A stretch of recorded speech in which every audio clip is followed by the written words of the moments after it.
ఒక ప్రశాంతమైన ఉదయం. అరుణాచల పర్వతం నిశ్శబ్దంగా నిలబడి ఉంది. ఆ నిశ్శబ్దం ఏదో చెప్పాలనుకుంటున్నట్టుగా ఉంది.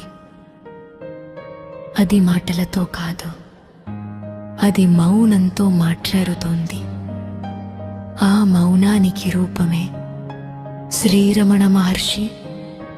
తమిళనాడులోని తిరుచులి గ్రామంలో వెంకటరామన్ననే ఒక సాధారణ బాలుడు జన్మించాడు. అతని జీవితం కూడా సాధారణంగానే సాగుతోంది.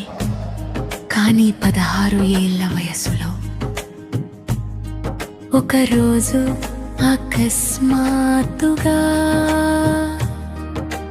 తీవ్రమైన ఆలోచన అతని మనసును కుదిపేసింది.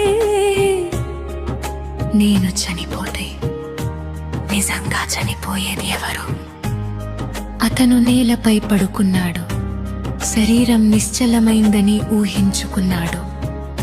శ్వాస ఆగినట్టుగా అనిపించింది. కానీ ఒక విషయం స్పష్టంగా తెలిసింది. ఈ శరీరం చనిపోవచ్చు, కానీ నేను మాత్రం చనిపోలేదు.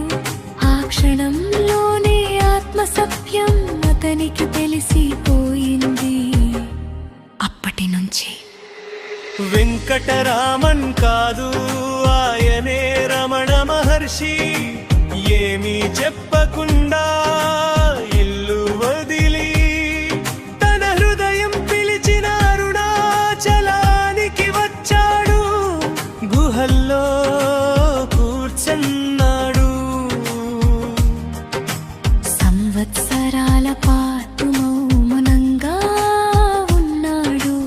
ఎవరైనా ప్రశ్న అడిగితే ఆయన చెప్పేది ఒక్కటే,